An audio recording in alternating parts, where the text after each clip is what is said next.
just because you're uneasy about something, or you're leery about something, or something makes you uncomfortable, doesn't mean that it's bad and that it's wrong, and it's actually not virtuous to shrink away from things and close yourself off to things that you're unsure of. Welcome to The Sacred Life. I'm your host, Aaron Beachy, coming to you from Kokomo, Indiana again. And today we are continuing our discussion on icons. Today we have with us David Baylor, and we will dive into some more questions, I think, today on this subject, more some questions that John maybe is going to present, and we'll just kind of discuss those a little bit. So John, why don't you go ahead and get started here? Yeah, in our earlier talk, I wanted to just focus on, our religious images are okay, are they not okay? And then also, what is the relationship between churches that what is the proper relationship between churches that use religious images and those that don't? And I said I don't want to talk about veneration.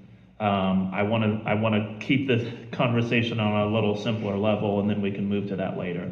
So now I want to get into this question of veneration. And veneration itself is kind of a unusual word. That's, most people are not using that as a, just common, ordinary vocabulary, but they could if they wanted to, but it's a pretty highfalutin word. Anyways, so I just wanted to walk through. Veneration would be, that might be bowing in front of an image, it might be kissing an image, and you could say there's lower level things. If I stumble on a lower level thing, then you can point that out to me. But people have a concern with veneration of images, and the concern is that if you're bowing down before an image, then you're worshiping the saint in that image, or you're worshiping the image itself maybe, but you're worshiping something that's other than God. You're setting up some kind of intermediary between yourself and God. You're committing some kind of idolatry here, because God is in the highest place, and it doesn't look like you're acting like it. So those would be the kind of complaints people would raise about, again, bowing in front of an image, kissing an image, or some similar practices. I think it's especially when we get to the physical practices that people have an issue. So I want to just walk through a little progression that says, okay, if we interact with an image in this way, is this okay? And then try to get to the point where we've crossed a line and we're now committing idolatry, because that's the charge that's being made. And I'm just not sure that we're going to get there, but I'll just ask you guys to chime in. Now, a lot of people would say it's okay to have religious images, and the reason that you would use them would be to teach somebody something. Mm-hmm. This helps to illustrate a story, and especially people talk about ancient times or medieval times. You've got so many people that are illiterate and can't read the Bible, and they don't own a Bible because it's extremely expensive to get one. So what you do instead is you have images and you use those to teach people, and that's fine. That's perfectly acceptable. And I don't think there's that many people that are going to disagree with that. There are some. There are some, yeah. They're silly, but there are some. Well, yeah. They're inconsistent, I guess is the best way to put it. Yeah, I mean the Amish, Right. our cousins here would be very similar to what you're describing, where they would Right. they would reject any kind of images. But we had the Martyr's Mirror up here for one of our talks a couple videos back, and they use the Martyr's Mirror, and it's got religious images in it, and the religious images are like that are in that book. Have done a lot to shape the Anabaptist imagination. They had a huge impact on us. I'm just having this picture in my mind of, like, what if you buy a piece of furniture from IKEA and the instruction manual is literally just pictures. Like, somehow when they're religious in nature, now they're evil. Right. Yeah. That is a problem. We won't go down that road too far, but it is a problem to say non-religious images are okay, because for one thing, like, that's sort of saying that, well, I don't really buy into the image or the idea that there's any such thing as a non-religious image. Mm-hmm. Or a non-religious anything. Yeah, right. I mean, it's all in service of something. Right. And hopefully it's in service of something that's good, or at least useful for you in living a kind of life that is good. Right. And in which case, like, it's ultimately going to direct toward God, toward the fount of all goodness, or it's going to direct away from it. But Which like, either way, actually- it's religious. Yeah, which actually gets back at your argument from a previous video that, hey, it turns out everything is an image. Yeah, right. Yeah. Okay, so teaching with images, again, most people are going to say that's okay. All right, so if you look at an image, that's a physical act, right? You're using your eyeballs, your physical body in order to look at an image. I mean, obviously, if having images to teach is okay, looking at them would also be okay. Yeah. Okay. I mean, you can't teach without seeing. Right. So if I look at it long enough to memorize facts, that's probably okay also. And I don't think that really captures what teaching means, but it captures part of what teaching means anyways. So not only am I looking at it, but I'm looking at it for a long time, and I'm really studying and trying to take in everything there is to take in about this. Even if you're still just engaging with it just in terms of Pedagogically. Right. Yeah, right. explain that to people who don't know what pedagogically means. Yeah. Well, just in its function as a teaching instrument.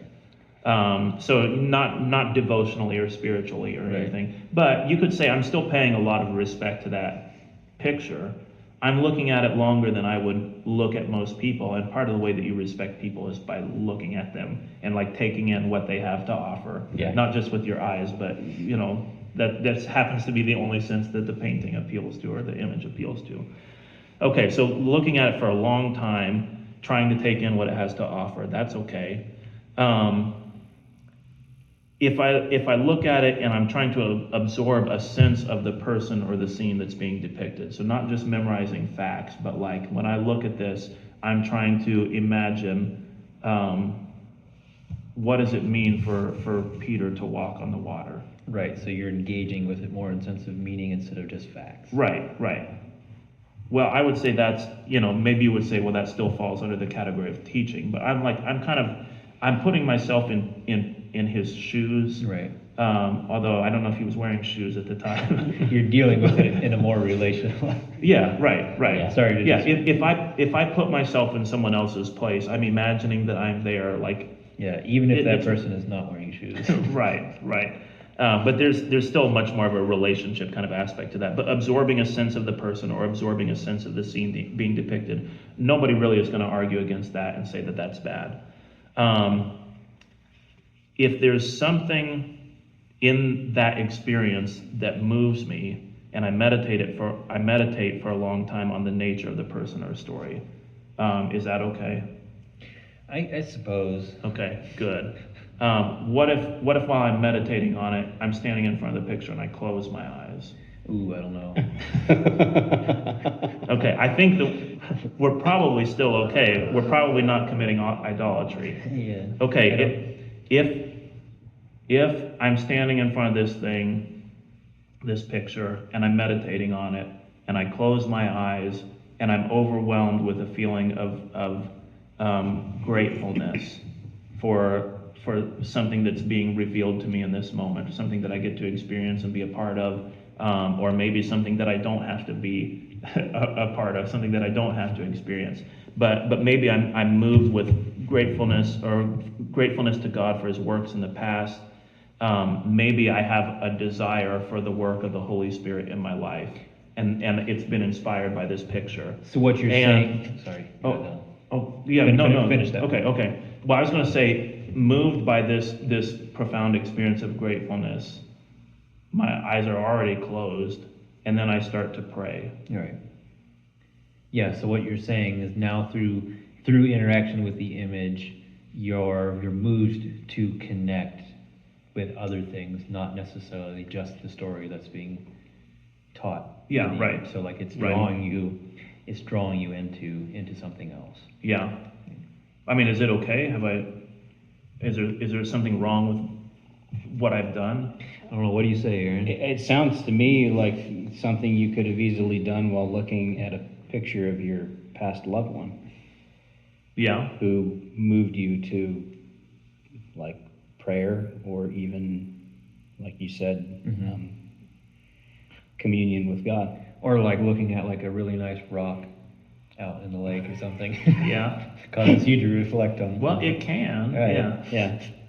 Um, You're getting close to like being. I am now standing in front of an image and praying. Yeah, you're getting close to me kicking you out on the street. Okay. All right. And what if this is only a small modification? What if I bow my head while I'm praying? Oh, I already thought you had your head down. Okay. That's what was I getting just me had close my to eyes kicking you closed. out on Okay, the street. the bowing the head. Yeah, you might just go halfway. Okay. I don't know. So the thing about the eyes, like the closing of the eyes that I was wondering about is God says you can't look at my face and live. So you close your eyes when encountering God. So I think that means you only close your eyes for God. All right, moving on. Okay, so far I can bow my head and pray in front of an image, and I'm not committing idolatry. Okay, all of this so far was spontaneous, and I think now it will start to get into territory that will be a little more iffy for some people. What if maybe this happens a couple of times with the same image, we'll say, and I think, you know what, we won't imagine this as something hanging on a wall, or just imagine some little thing some friend of mine painted and I bought it just to be nice to the guy or something like that. But we'll hold all the details still to be true about it. And I decide, you know what? I think I'm gonna put this by my bed, because that's the second time or the third time that I've looked at this, and it just seems like it just makes me want to pray. Like it just makes me feel something worth praying about. I keep saying gratefulness, but maybe it could be something else. Mm-hmm. I'm gonna put this by my bed, and then when I wake up in the morning, the first thing that I'm gonna do is not get out my phone and start reading all the education news. What I'm going to do instead is I'm just going to pray, and I'll look at the picture, and if nothing else, it will be a reminder for me to pray. Yeah. Mm-hmm. But frequently, some days I'll meditate a lot on the picture, and some days I won't. But it's still kind of always going to be part of my routine. Okay, so the question that might come to some people's mind on this is like, okay, yeah, but why do I need the picture to pray? Mm-hmm. So why do I need the picture to pray? Well, Why can't I just pray like without it? As I'm walking through the steps here that we're going, then I'm trying to put myself in a certain situation, and in that situation, then I think, you know what, this picture has been helpful for me already in my prayer life. Mm-hmm. I'm going to use this for two reasons, and one is just going to be a simple reminder. There's something physically right beside my bed. This is a reminder to me to pray. And the other thing is, because this thing has stirred up something in me in the past, then it's proved that it's good for my prayer life, and so I'm going to keep it there. It's a memorial to that. Yeah. So yeah. Right. So then, what you're saying ultimately is that there's not an argument that you need the image to pray. It's just that your experience is that it helps move you towards the attitude of prayer. Well, maybe I can add a little more to my situation and say, I just feel like I don't have a very good prayer life, Mm-hmm. and I've committed before to praying when I wake up in the morning, or to praying more often or something like that. I'll just take the ritual, no certain time of day or something. But I keep kicking myself because I'm not praying enough. And so I'm in a position where I think, what you're saying, just pray, you don't need the image or something like that. Maybe I'm just in a position where it's like, hey, I've tried to just pray, Mm-hmm. and it doesn't seem to be working. Not as well as I would like it to. I'm not praying as often as I would like to, and so I'm gonna ritualize it. Mm-hmm. But at this point, aren't you adding to the Christian religion by ritualizing, or what? Right. Okay. So I said this is where people would start to get a little bit hung up, and there are two things that are going on. I mean, one is I'm ritualizing it, but I'm also ritualizing having an image. And I do think that in general, people don't like religion anymore when it gets to be ritualized. Yeah. And Which I'll just interject there. In the ancient concept of what religion is, including the Jewish and the Christian religion, is if you don't like it when there's ritual involved, then you're no longer religious. yeah, right. And this is like the sort of irreligion that's actually criticized in the New Testament. Yeah. It's like the lack of rituals. Well, I think also, I mean, if you were to make a biblical argument against ritual, then you can find your proof text, and you can find condemnation of religious practices, which you're saying is what religion is, and you're going to find in the New Testament and elsewhere. You're going to find not an idea that you should get rid of those things. Instead, you're going to find an idea that you should discover the true heart of those things. Right. Right now, you're just doing a religious ritual, and God hates it. Yes. It's worth pointing out in this context, however, that generally when you have something, or at least very often in the New Testament, when you have something that's translated as pious or righteous or like upright religiously, the word there is actually referring to ritual sacrifice, or like this ritual form of worship. Yeah. So like there is this connection in the biblical text between engaging in ritual acts and being a true devout follower of God. Yeah. So like they're not that, maybe that's not clear if you're reading the Bible in English, Yeah. but it's a little more clear if you're reading the Bible in Greek. Yeah. Well, Daniel prayed every morning, noon, and night. And I mean, I remember seeing that and thinking like, it's sort of rigid. Yeah. Like when this time of day rolls around, then I'm going to pray. And I think there is a sense where there is a way in which a spontaneous prayer is better than a prayer that you do because you're following a script. That there's something more genuine and sincere about it. And yet, it does seem like following the script is actually good and not bad. Yeah. Like if you have a habit of praying before meals, that's better than not having a habit of praying before meals. And especially when you've got a family, if you're not going to have ritual times of prayer with your family, when are you going to pray with your family? I don't see how you're going to do it. Well, it's like you ritualize. I don't see how you're going to do it. I don't see how it's going to be a part of your way of life. Yeah, so like Jonathan Peugeot makes this argument. I think he makes it probably better than I'm going to make it. But it's that you already ritualize everything else about your life. Yeah. Brushing your teeth, eating a meal, getting dressed, all of these things are ritualized. Right. And like even Christian people will teach the value of having such rituals. Yeah, right. Because like it helps you regulate your life. Right. Keep things in order, like actually do the everyday things that you need to do to live responsibly. So why, when it comes to Christianity, when it comes to your religion, do you suddenly say ritual is wrong? Right, yeah. Like, doesn't it serve the same function? Right. And like it helps you regulate your spiritual life and do the things that you're supposed to be doing when you should be doing them. Right.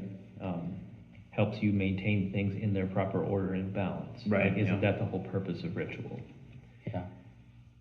Yeah. So- And in those Old Testament, like when God hates the sacrifices or festivals, like it's not. There's no goal of abolishing these things. He hates the instrumentality that they're being approached with. Right. There's a goal of restoring these things. Yeah. Yeah. So, is there more? Should we continue down this precarious path? Yeah. I mean, I think the discussion we've had on that is okay, because I don't think we've run into a problem here. I do think there are reasons why people would get a little cautious when you ritualize it, and I don't think that ultimately that's a good instinct. And yet I also can see like, okay, well, like I say, from my own perspective, that spontaneous prayer, I mean, just, you don't get a great spontaneous prayer that often. Yeah. And sometimes you do, but if you want it to be a part of your way of life, if you want prayer to be a part of your way of life, then you ritualize it. Otherwise, prayer is not a part of life. Well, and I'll just say, like, personally, like, some of the best prayers that I've ever had and like best experiences of prayer, there was nothing spontaneous in it. Like, Yeah. everything was, like, as scandalous as this might seem to some, as scandalous as this might seem to some, everything was out of a book. Mm-hmm. Yeah. Right. So it's like, yeah, anyway. Okay. Um, So I've gotten to the point then where like every morning I'm waking up, I have this ritual and I'm praying and I'm in front of this thing. I was trying to remember this. I did want to say this before we moved on, that just because you're uneasy about something or you're leery about something or something makes you uncomfortable doesn't mean that it's bad and that it's wrong, and it's actually not virtuous to shrink away from things and close yourself off to things that you're unsure of. Mm-hmm. A trait of a good, responsible person is that he does approach things with an openness and trusts God. Well, and other authority as well. I mean, Yeah. because as you're running through that, then I'm saying like, well, if there's something you're not sure of, then you should approach it with caution. Right. But then I'm also thinking, well, but what if somebody that you trust tells you that this is okay? Yeah. Then that's a signal to you to approach it openly. Yeah. And not skeptically and not cautiously. Mhm. And not, I don't mean recklessly exactly, like it's still unusual and you still are gonna be sort of on alert a little bit, but Yeah. but if there's someone that you can trust, that, your life is better if you have people that you can trust. Yeah. And it's better because they can say, hey, here's something that you can try. And that's a signal to you to open up to experience something that's positive. Right. Okay, so I've got this ritual practice here. Now I think, I did just want to add one other thing.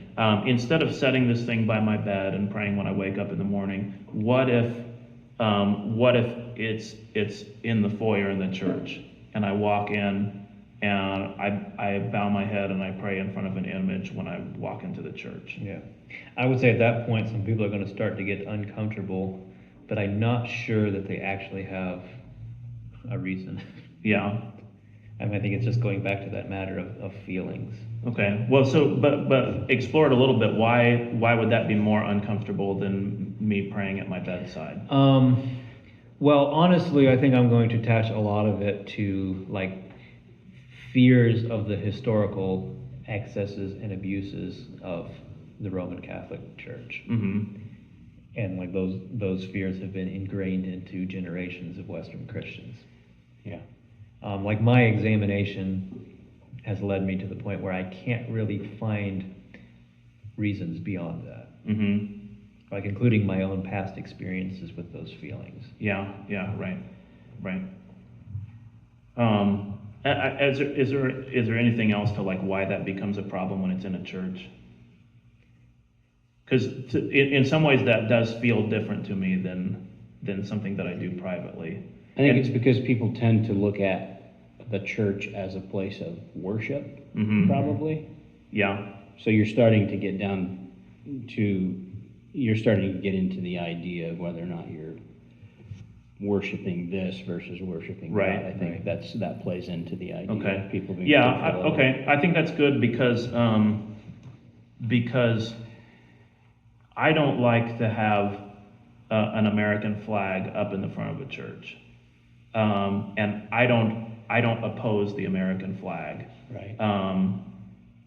And if somebody's gonna like put their hand over their heart and sing the national anthem, at the beginning of a ball game, like that seems positive to me mostly. But when you put it in the front of the church, then I think like this should not be in the front of the church. Mm-hmm. So there's a kind of reverence that you pay to it. And you could use the word worship, or we'll just use the word veneration. There's a kind of veneration that you pay to the flag, but don't put it in the church. So I think, yeah, you could use that same argument. It's okay what you're doing by your bedside. It's okay to have a kind of veneration there, but don't do that in the church. I don't know. You want to pick that apart, because I think there's a logic to that. I think there is a logic to that. Maybe I was a little too dismissive in my own statement, but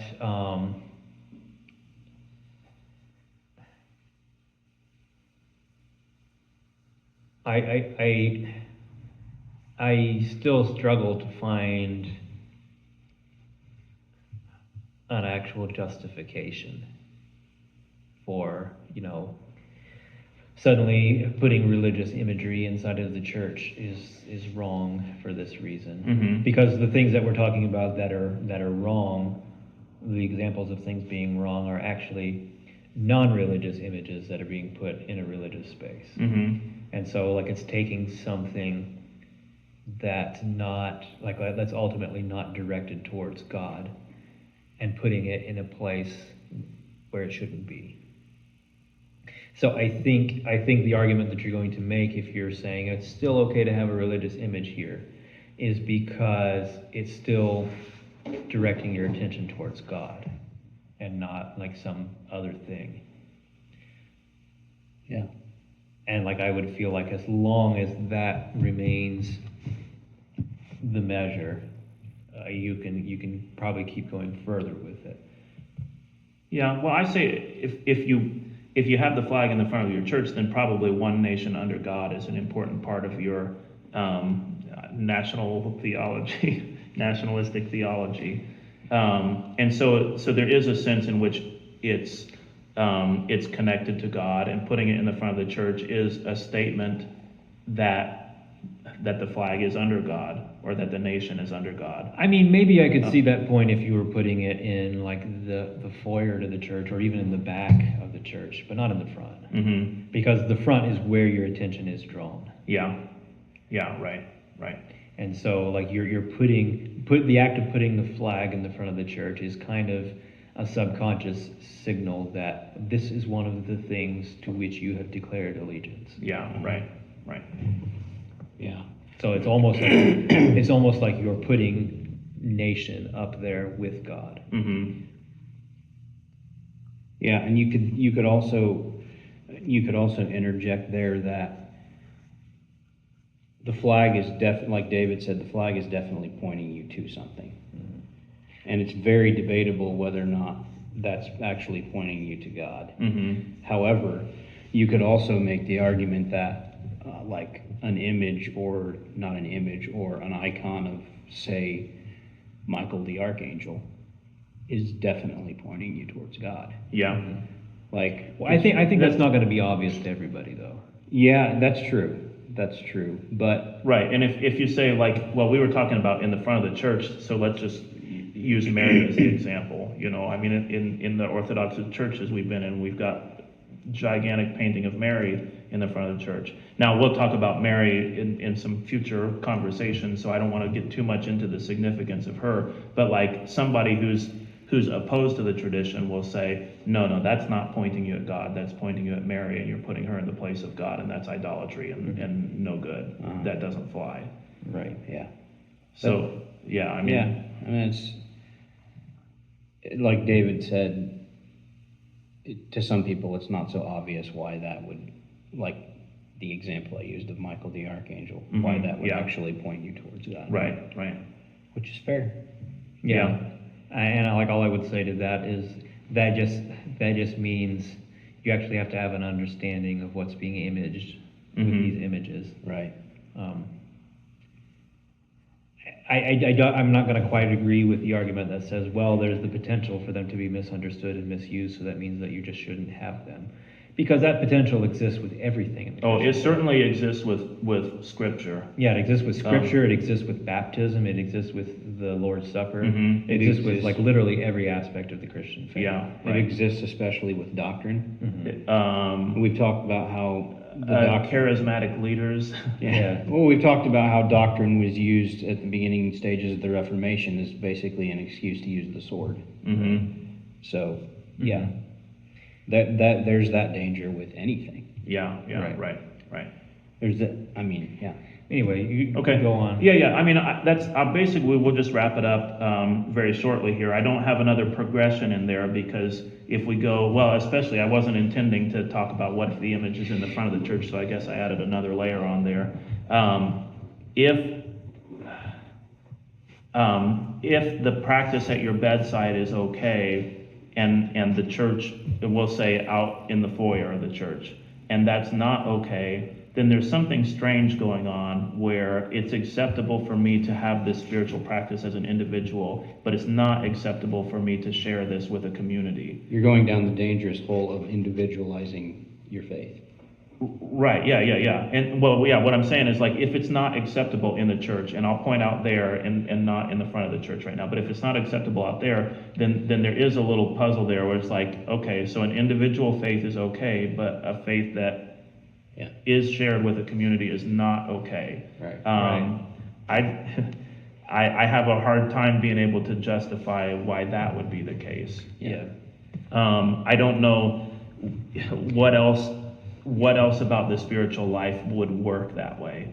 You know, like whether it's reading scripture or whether it's prayer. I think, or I don't know, maybe we could list off some other things, but I think that in those examples, doing it individually by yourself is worse than doing it with a community. Yeah, so like in contrast, Or maybe I shouldn't say worse, but maybe I should say like not as good. well, yeah, so like in contrast to what, you're presenting, oh, it's okay in your home but not in the church.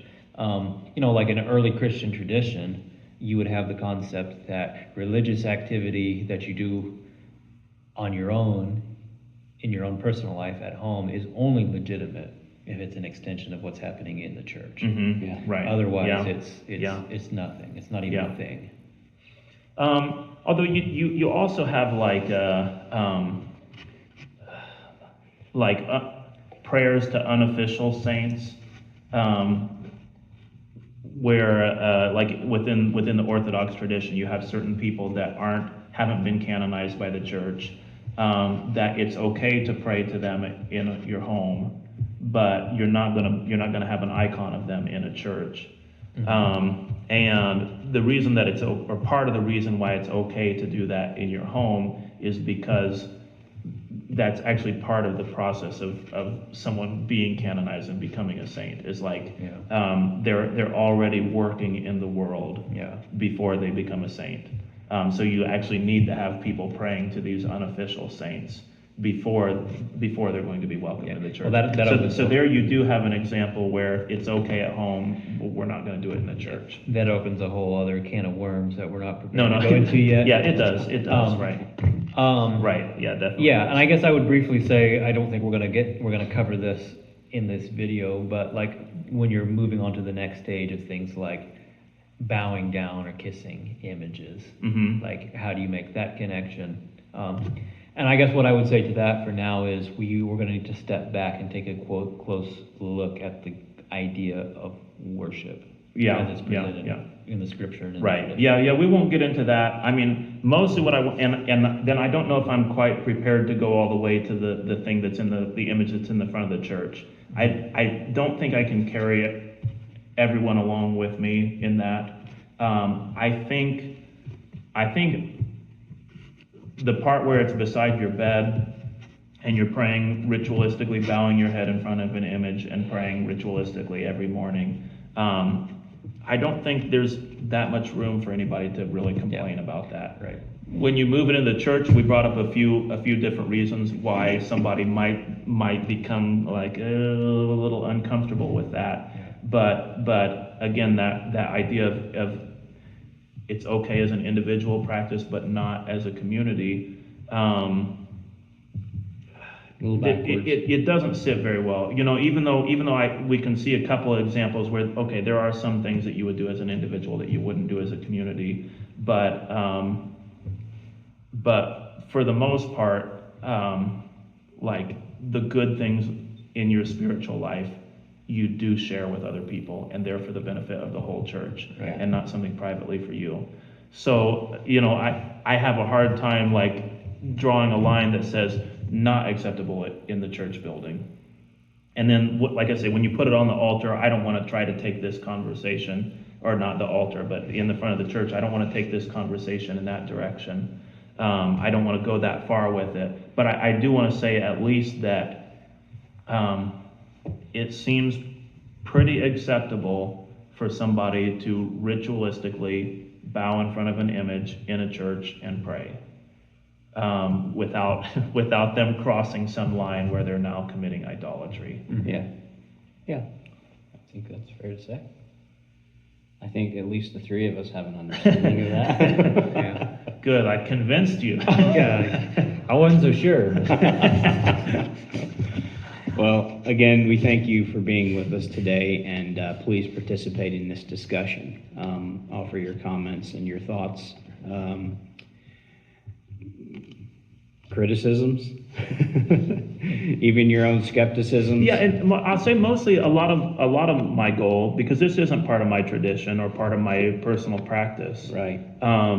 But it is important to me that you don't go around condemning like vast swaths of Christianity as being idolatrous and evil. Yeah, like the overwhelming this majority of Christianity, as it turns out. Right, yeah, past and present.